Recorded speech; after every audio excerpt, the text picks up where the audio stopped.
What if today was the day that you dared yourself to do what you've always wanted? Welcome to the I Dare You podcast. I'm your host, Jen Gottlieb, and together we're going to step outside of our comfort zones and into our best lives, one dare at a time. So come on, I dare you to dive right on in. Hello, everybody. Let's go. So, super excited about what I want to talk to you guys about today, about where willpower comes from and this part of the brain that grows when you do hard things and you do things that you don't want to do. Because I've really been exploring, especially the past couple of weeks, the fact that I'm always happier when I'm doing hard shit. That the most happiness, the most fulfillment, the most joy, the most pride that I feel in myself, the most dopamine that I get in my body throughout the day, I'm always getting the most of that, or I'm paying attention to when I feel my best. It's always when I've overcome something difficult or I've done something hard throughout my day, something that I don't want to do. And I'm very convinced for myself that what I'm starting to learn is that when I do hard things, like when I don't take the shortcut or I don't try to use the hack or I don't try to make it easier on myself, but I do something difficult and challenging, whether that be a hard workout or have a difficult conversation with somebody that I don't want to have, or make the phone call or make the ask or post the thing that I'm scared to post, or go live when I really just don't feel like it and I'm scared, or maybe create a piece of content when I'm really feeling stuck and I push through it anyway, or go for that long run when I really don't want to do it, which is very rare because I don't run, which is maybe why I should start doing it because I don't want to. But every time I do the hard thing, the thing that I don't want to do, when I get to the other side of doing that hard thing, I always feel amazing. I feel so much better on days that I do hard things than on days where I get to the end of the day and I'm like, oh, I gave myself grace today. I let myself off the hook today. I gave myself grace. Like I hear people saying that a lot lately, and you might not like this. There might be people here that really disagree with what I'm about to say, but that's okay. I find for myself, and this might not be for you, but this is for me, that when I let myself off the hook and I don't do the hard thing that's in front of me, or I back away from the hard thing, I usually don't feel as good about myself. It kind of lingers in the back of my mind for the rest of the day or the rest of the week. Oh, I should have done it that way. I should have just done it. But when I push through and I do the hard thing, I feel on top of the world. I always feel great. So there actually is science behind this. And I was listening to a great podcast, the Huberman Lab podcast. So if you don't know Huberman, he is a professor at Stanford University, and he has a podcast that's all science-based. So this is all like factual stuff. And he was talking about this part of the brain called, and I memorized it this morning, I was like repeating it over and over again, the anterior mid-cingulate cortex. It's the part of the brain that is responsible for willpower. And he was having a conversation with David Goggins. And if you don't know who David Goggins is, I had the pleasure of meeting David Goggins personally. Jesse Itzler wrote a book called Living with the Seal. He was the seal that he lived with. And then David Goggins became very famous for running ultra marathons. He's all about like extreme willpower, like extreme action taking. He goes to the extreme. But Huberman's having a conversation with him. And Huberman starts talking about this thing called the anterior mid-cingulate cortex. I keep saying it because I really want to memorize it. I really want to learn it. And it's the part of the brain that is basically, he said that this part of the brain that there's doing these studies, they're realizing that is the part of the brain that could be the seat of the will to live. It is the thing that increases our willpower. So they said that they've been doing studies, like there's been so many studies done about this part of the brain. And this part of the brain is larger in professional athletes. It's larger in people that have had to overcome a lot of things in their life. It's larger in people that have lived longer. And it's larger in achiever type people, like people that work really hard. And he said that this part of the brain grows when you do things that you don't want to do. And he said it can't be like something hard, but you really want to do it. Like with me, I was actually thinking about it. I was like, I really want to work out. That's not hard for me. Like I want to. So that would not grow my anterior mid-cingulate cortex. It wouldn't, because I enjoy doing that. But if I were to, like yesterday, I did something that I really didn't want to do that was really hard. It wasn't a workout. It was actually an ask. I asked somebody for a really, not a favor, but to do something with me to do, you'll see, you'll end up seeing it because it ended up working out really well. But I was very scared to make this ask, very scared. I didn't want to do it. It was something I really didn't want to do. It felt very difficult, very scary, very hard in the moment. But I pushed myself and I did the thing that I didn't want to do. I gave myself every excuse under the sun to not have to do that thing. I was like, you can do it tomorrow, or do it when you see the person, when you're in real life with that person, when you meet them, Or maybe you can wait for a few more hours. And I said, no, I'm going to do the hard thing. I'm going to challenge myself. This is going to be my dare of the day. And I'm going to do the thing that I don't want to do. So every time you do something that you really don't want to do, you increase the size, apparently, and this is according to Huberman, not me, I am not a scientist, your anterior mid-cingulate cortex, which is the part of the brain that increases your willpower. Or people that have large anterior mid-cingulate cortexes in their brain are people with the most willpower. So the way that you increase your willpower is simply by doing things that you don't want to do, doing hard things, doing difficult stuff.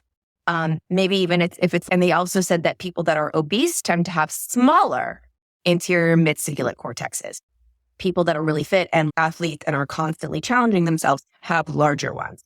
So if that's not like the science to prove to you that doing the hard thing and doing the uncomfortable thing, doing the thing that you don't want to do is going to make you a happier, more fulfilled person and produce more results of success in your life and get you to the place that you want to be, I don't know what is. The unfortunate thing about that is that most people don't want to do hard things. Most people want to be comfortable.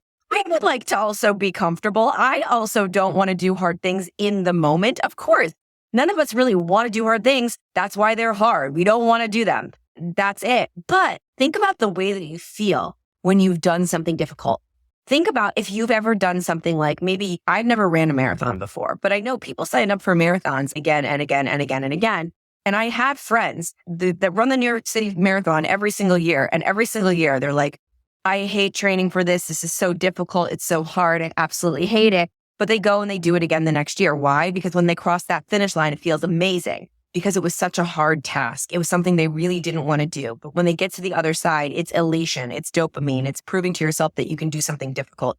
And that feeling of just satisfaction with yourself and pride within yourself that you can do hard stuff is so much better than the feeling of sitting on the couch and just staying super, super, super comfortable all the time. We were talking about this yesterday. And when I have times in my life where I'm not really moving forward a lot and maybe it's, a holiday time when everybody's taking off and I get into I'll get into the cadence of, it's intentional recovery, but it will get a little bit too far in intentional recovery. And I take a little bit too much time. And then I start to feel weirdly sad and weirdly depressed.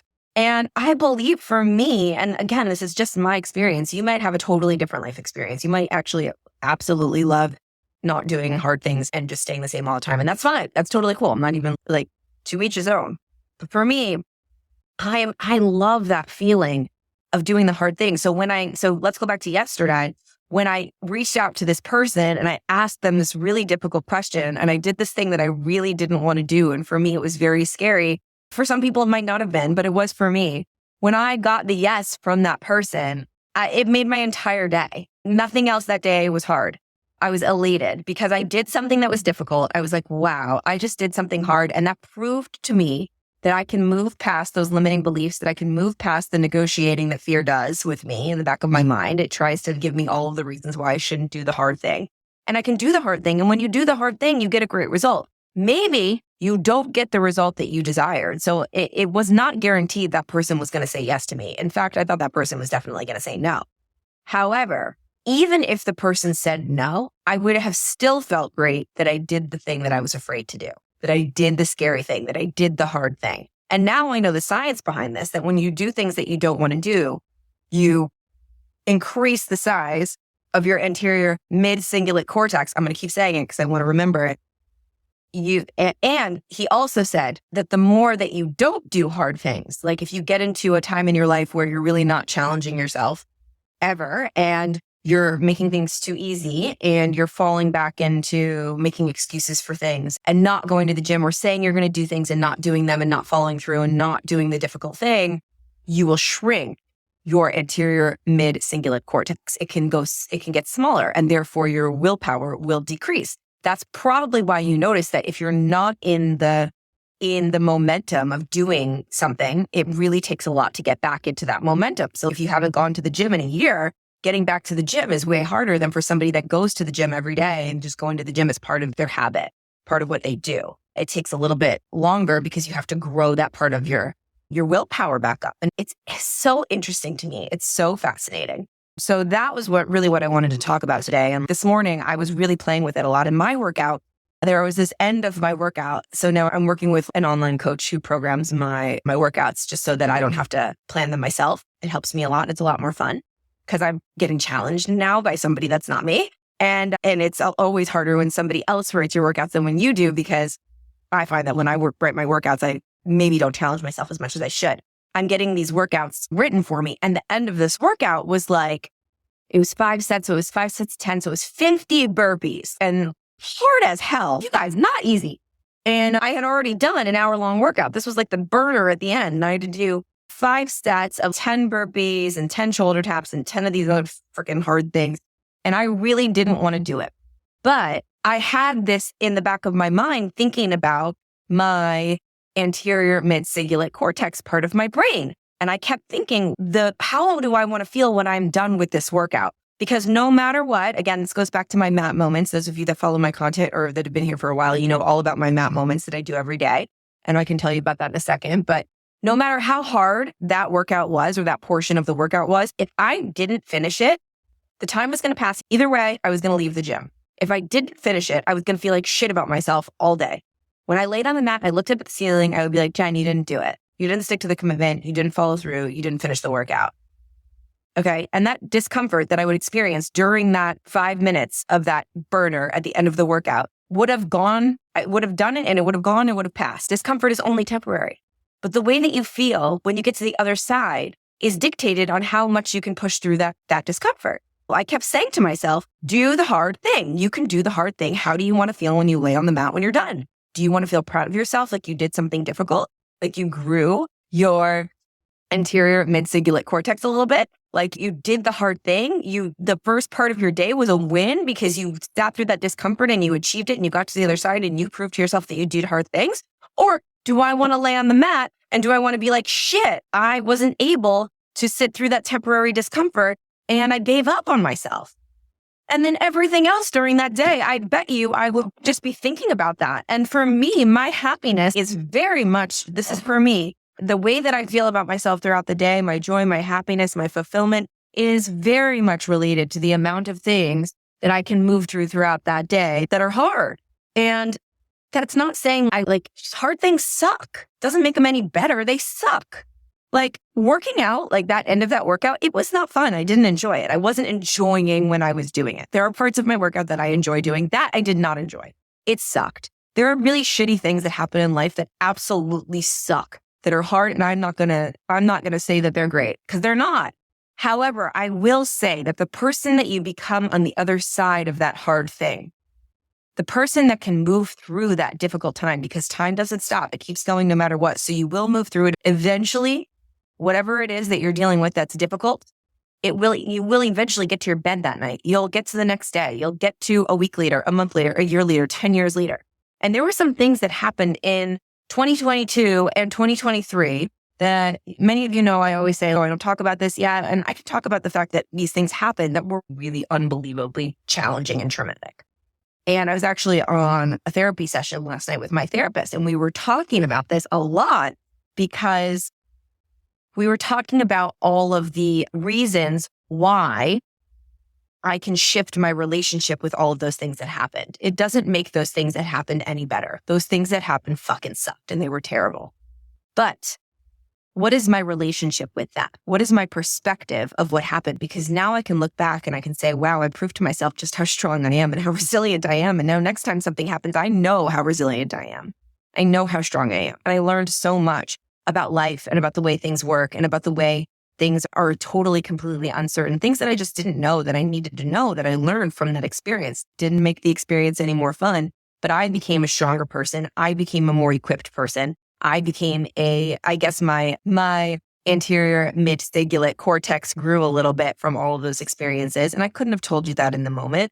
And it doesn't make any of that any easier on me. And I still have anxiety and cry sometimes and have hard moments from that. But what is my relationship with all of this? My relationship with all of this is that, wow, I'm a stronger person now as a result. I am a more equipped person as a result. I'm a wiser person as a result. If that never happened to me, I'd probably still be in the same way of thinking without all these experiences. And I would still be in the exact same place where I was before as far as emotional and mental growth. I'm afraid to make asks. I wanted to end 2023 with making a few sales. I made 0. Asked 10 people I know, 1 person I didn't know. I was scared. Who do I ask? How do I ask better? Okay. Again, I will do my little PSA here. I will never give anybody direct advice because I don't know enough about you and your situation to give you advice.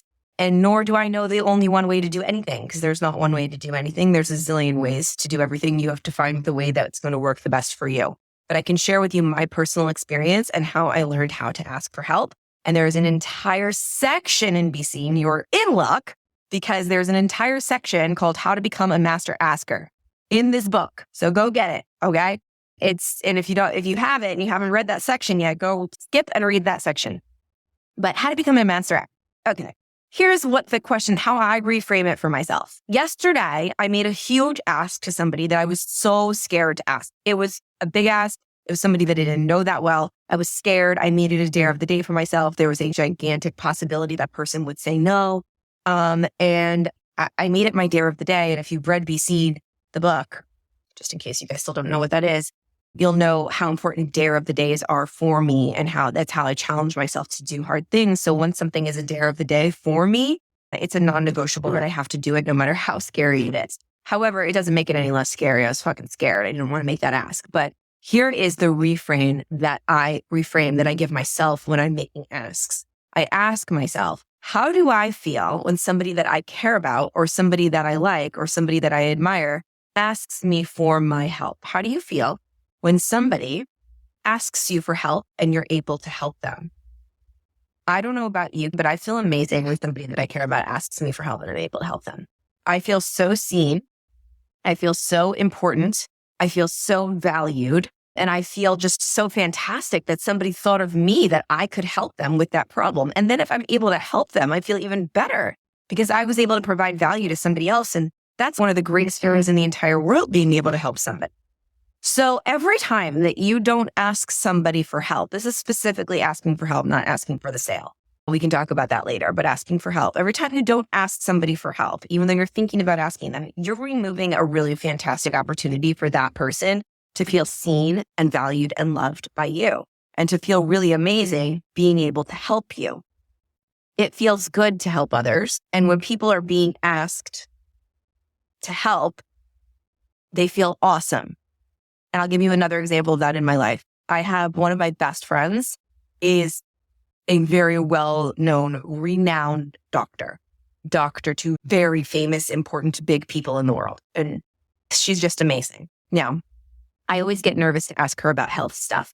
I get nervous to ask for her help, even though she's my best friend, even though she tells me all the time that I should ask her because she loves it. She had to sit me down and say to me, listen, the way that I feel good every day is when I'm able to help my friends and people that I care about. This is how I feel good. It's the way that you can show me your friendship and your love is by asking me to help you and letting me help you. And that was so uncomfortable for me and so difficult for me to understand and wrap my head around because I still felt like I was a burden. I didn't want to ask for help, but it honestly made her feel so seen and valued and important and loved every time she was able to help me with something that I needed.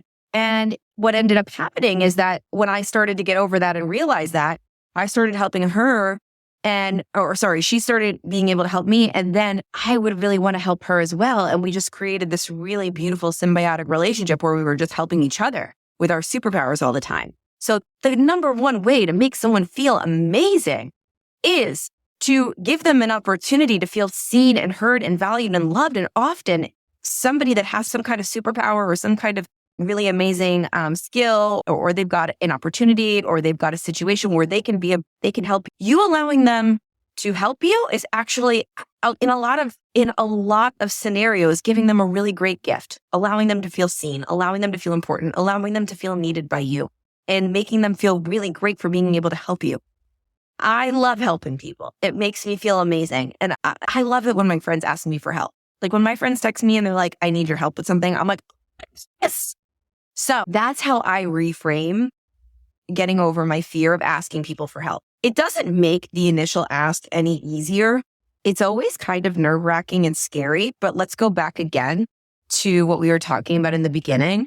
about the anterior mid-cingulate cortex, my big fancy word that I have just learned. Thank you, Dr. Huberman.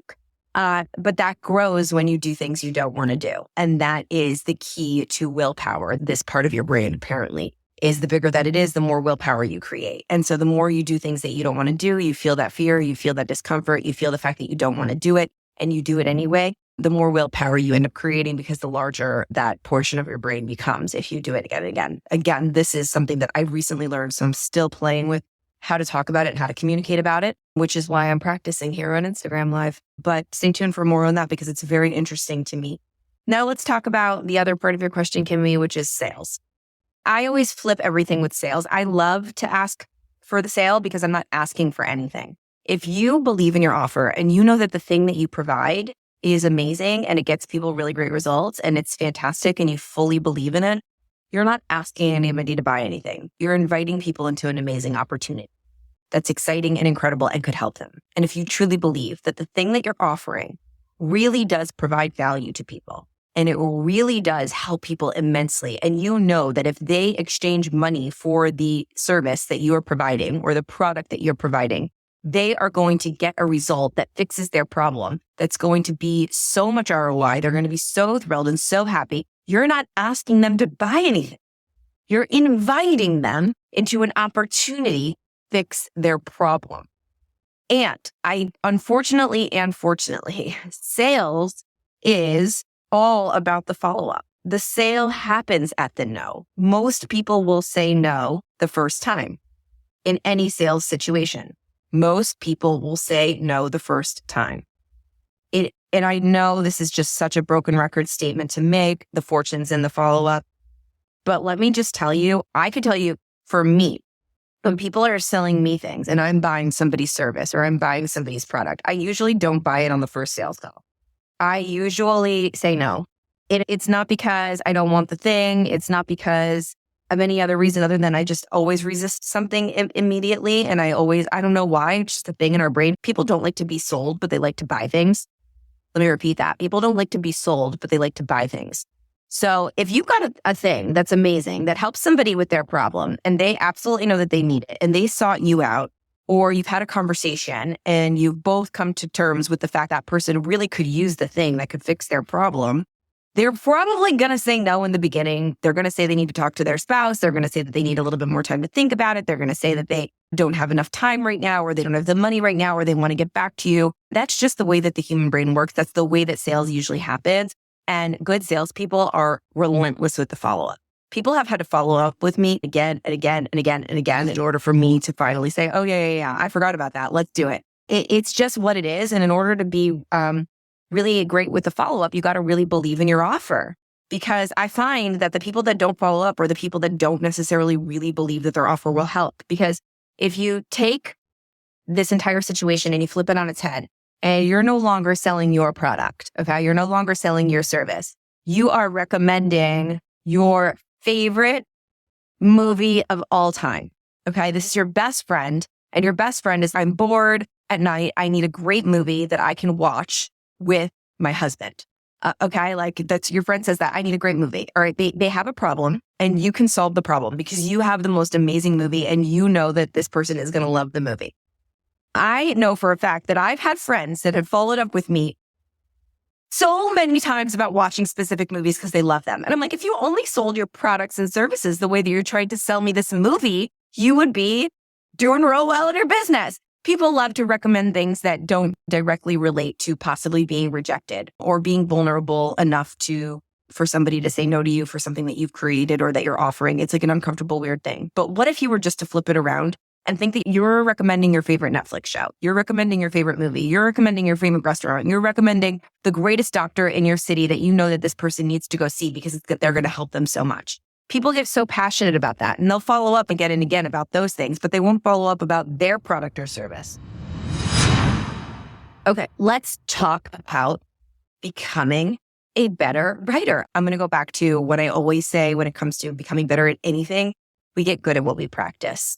You have to practice, you have to write. In order to become a great writer, unfortunately, you've got to write a lot of really bad things. And there's a book, this is not the book I'm going to recommend, but this is a great book about writing. called I, Bird by Anne Lamott. Great book. And she talks a lot about writing a shitty first draft and just allowing your writing to be really shit, allowing it to be terrible and just getting it onto the paper and just writing and writing. There's also a book called The Artist's Way that talks about morning pages. And morning pages are basically like taking a pen and writing whatever's on your mind, even if it doesn't make any sense, for 3 pages, and just writing and writing and writing, even if it's an and or saying the same word again and again, because it just gets you to be unfiltered and just write without feeling like anybody's judging it. And she talks about writing like one section at a time and allowing it to be the shittiest version of that thing ever, and then going back in and editing it, and then going back in and editing it, and then going back in and editing it. And practicing writing makes you a better writer. That's number 1. Number 2, the way that I wrote my book is that I envisioned that I was talking to someone, because I'm not a great writer. I think I'm a good writer. I don't think I'm a great writer, but I'm a great communicator and speaker.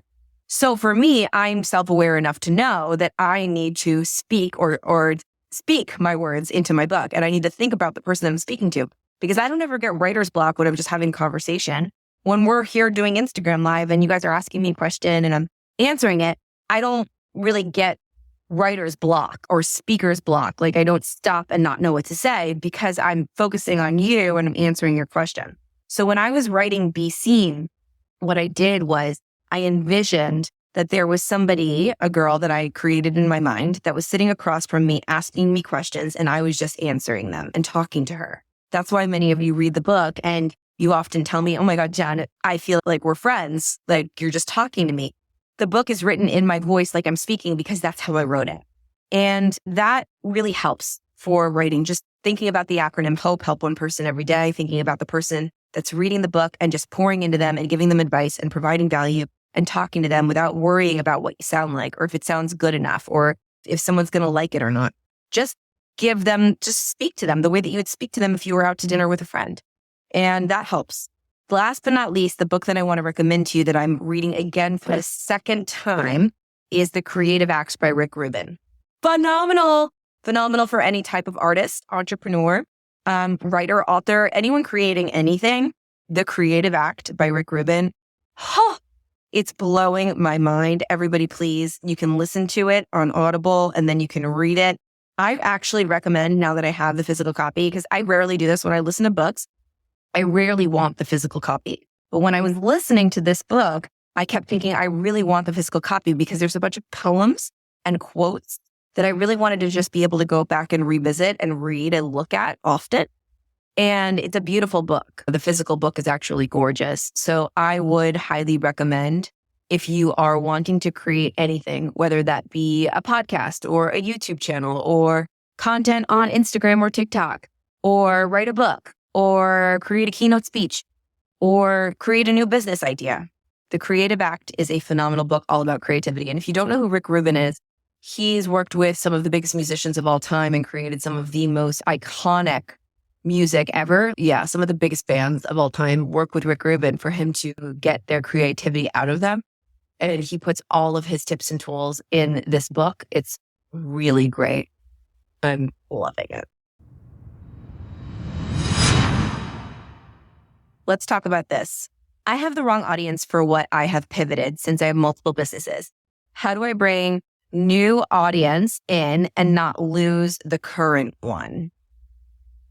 That makes sense to me. So I'm going to go back to what we were talking about yesterday with leveraging other people's audiences. There's also, for mastermind members that are in here, my favorite training that I ever did about this is all about message pivoting. And I used to be a personal trainer and I used to be in the wellness space. And I used to only talk about food and exercise and stuff like that. And I pivoted into what I'm pivoting now. I'm sure I'm going to continue to evolve and pivot into talking about different things again and again. And the way that I do that is 2 ways. Number 1, I slowly start connecting the dots of the story. So I'll start creating content like this. I'll just give you an example. I was on a TV show on VH1 for 5 years. It was all about heavy metal music. And I don't like heavy metal music. Those of you that know my story, it was just a moment in time in my life that was both one of the greatest times in my life with the most learning and the most growth, and also one of the hardest, most difficult times in my life as well, because I was hiding behind this fake version of myself that wasn't really me. And I was living in an authentic life for a very long time. However, it was a really important part of my life. And I have a lot of followers from that time in my life. I don't know if I still do, but I did when I wrote this one post that I'm going to tell you about. And it also gave me a lot of credibility that I was on TV. So I wanted to share about it. So I create what I call dot connecting content. And dot connecting content tells the story of where you were and incorporates where you are going or where you are now. I really truly believe that your start is your story, or your mess is your message, or where you came from and what you used to do is what makes you really unique in what you do now. So all of the dots always connect. And I will never throw away my story of being on VH1 or being in the health and fitness space, because all of those parts of me, of the things I used to talk about and the things that I used to do, are part of my evolution and part of my story and part of what makes me different and unique. So I don't want you to throw, or I wouldn't, if I were you, throw anything away from your past, because that's what makes you different. That's so interesting. Think about all the people that we admire, or the content that we like to listen to, the people that we like to watch and learn about or learn from. They all have a really cool story of where they started, and it's usually never where they ended up. Oh my gosh, this person started, I'm listening to Andrew Huberman a lot, and he was dropped out. He got kicked out of school and was like in a juvenile detention center, and he was a skateboarder and he was squatting in different apartments. And then he ended up getting his PhD and now is like one of the top podcasters in the world and is a professor at Stanford.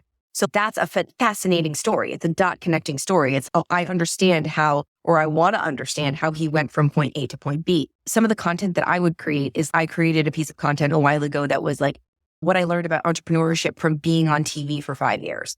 Or part of my keynote speech that I give talks about what I learned from my experience being on Broadway. I was in the Broadway national tour of The Wedding Singer. I traveled all around the world performing at the Broadway show. And one of the biggest stories that I tell in my keynote is basically about entrepreneurship and what I learned, though, from my experience of getting that role, from my experience of having to persevere and not getting it, and then finally getting the understudy, and then all of the things that I learned from that entire process that brought me to where I am today. So that's one of the ways that I would start to incorporate your old audience into your new audience. It's basically telling dot connecting stories of how you're transitioning from there to here and allow the audience to evolve and transition with you.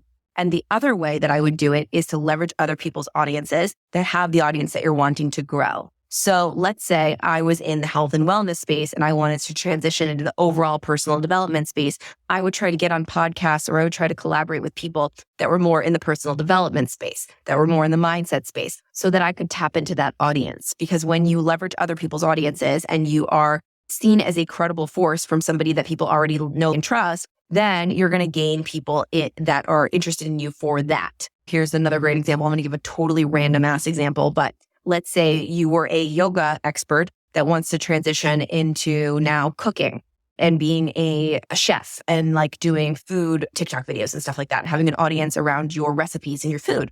So what I would do if I was a yoga instructor that was transitioning into food is I would tell a lot of dot connecting stories of how, whenever I practice yoga, when I would get done with yoga, I would want to eat something really healthy. So I started creating this one really amazing recipe, XYZ, and here's how you do it. Right. And then start, I connected that I was a yoga instructor and now I'm talking about food and cooking healthy food. Then the other thing that I would do is I would research all of the other maybe cooking chefs or like food Instagrammers or TikTokers that are like food bloggers. And I would create relationships with those people and I would see if I could collaborate with them and get in front of their audience. Maybe do an Instagram live or a TikTok live or a YouTube video where we're cooking together, or get on their podcast or have them on my podcast, or do an interview, or do a collaborated blog post about 2 different, what are they called, recipes that we both love. So that would be an example of how I would do that if I were you.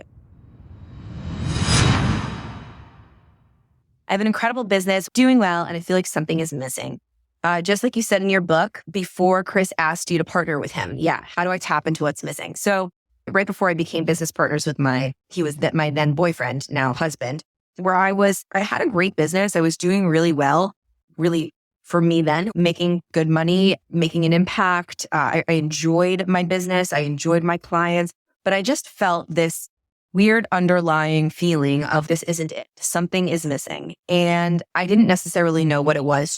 I could kind of feel it when you're a performer. So I'm a performer at heart, and I was an actress for basically my entire life leading up to becoming an entrepreneur. And I knew that if you're not doing your creative act, if you're not doing the thing that is in your heart, like for me, performing was such a big part of who I was and I wasn't really doing it, it can start to nag at you. And I didn't really know that was it.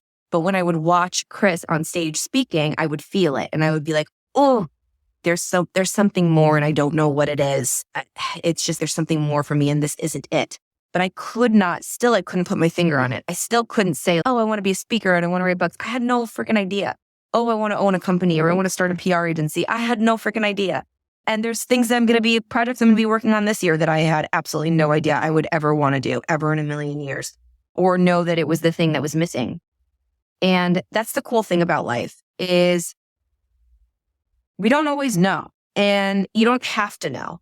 And the dots always connect when you look backwards. But the only way that I found for me that the dots wouldn't connect would be if I didn't take action and try things. And if I wasn't open enough to try things. And I remember the time in my life when I was the most stuck. The time in my life when I was the most stuck was when I was the most obsessed with staying safe and obsessed with keeping things the same and really afraid to shake things up and afraid to try things. And I was the ultimate perfectionist. And I thought that this was great. I thought that this was like, oh, I go to bed every night at the same time. I eat the exact same thing every single day. I am never late for my clients. I don't shake things up at all. And I was like so obsessed with, and I talk about this in the book a lot, with structure.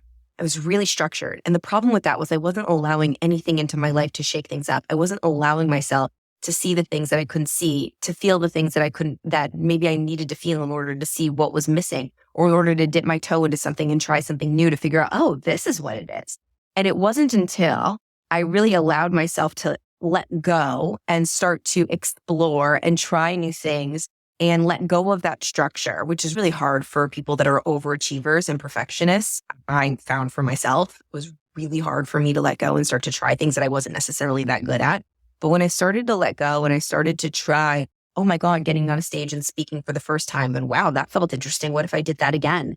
And trying, oh, I'm going to expand my business a little bit and do something that I'm not really necessarily certain that I could be really good at, but I'm going to try it, even though I might not be that great at it. And having the courage to fail and having the courage to mess up and having the courage to try something, even though I don't really know what the outcome is going to be, that's where I started to get clear. Clarity often follows action, not the other way around. So the cool thing about life is that no matter what, if you fail or you mess up, at least you tried. And this goes back to what we were talking about in the beginning. I would so much rather try and do the hard thing and fail and be like, I tried. I freaking did that. And feel that feeling of, yes, I tried. I learned a lot from that. It didn't work, but now I'm a little bit closer to knowing what I do want because I know what I don't want, or I know what doesn't work. And I get a little bit more clear on who I am. But if you're always just so structured all the time, and this was where I was stuck for a while, you never really find that clarity because you're not trying things and figuring things out and allowing yourself to mess up and allowing yourself to win. And either way, no matter what, the day ends. You're going to end up in your bed. You're going to end up in your bed at night, every single night. And my question that I'm always asking myself when I'm writing down my wins is, did I show up in a way that made me proud today? Did I try new things today? Did I allow myself to fail today? Did I put myself out there and do hard things today? Did I do hard things that I feel proud of that I did, like that were scary, that were uncomfortable, that I didn't know what the outcome was going to be? As long as I'm always doing that, I'm always learning. And then when you start doing that and you just allow yourself to let go, a lot of things start to fly in that you don't even recognize. Like, what is this? Okay. And it's almost like letting go of trying. I listened to a podcast the other day and he was talking about letting go of the tiller. And the tiller is on ships. It's the thing that drives the ship, the tiller. And if you're gripping too hard on the thing that drives your life, like you're so hard gripping, trying to control everything, you're going to miss things. So for me, part of my goal for this year is allowing evolution. Evolution is one of my words of the year. And allowing myself to evolve and allowing myself to let go of the tiller a little bit. Allowing myself to go off course a little bit or go, try something new. And I am trying a couple of new projects this year that scare the shit out of me. And believe me, fear is rocking my world, telling me why I shouldn't do them in a lot of ways. But I know even if I fail at the thing that I'm going to try that I've never done before, at least I'm going to say that I tried and I learned. And I learned something about myself, whether that be I learned something about myself. I'm not very good at that thing, or I learned that I could try this thing and it didn't work out, but it led me towards this new thing. At least I can say I did the hard fucking thing. But if I always stay safe and I don't do the hard thing and I always do the easy route and I always try for the hack and I always just sit back and allow life to go and just me kind of be a passenger seat instead of taking the wheel, then I'm always going to be a little bit unfulfilled and feel like something's missing. So again, this is my experience, and the best way that I could help you is by sharing my experience with you. But I hope that you got something out of that. All right, guys, I love you. If you loved this, tell somebody about it. Thank you so much for tuning into this episode of the I Dare You podcast. I'm so grateful you chose to spend this time with me, but I'm even more grateful for your future self that you are building one dare at a time. So my first dare for you is to subscribe to the show and then share it with a friend who you think needs to step a little bit more outside their comfort zone and into their best lives. They'll thank you for it. I'll see you next time on the I Dare You podcast.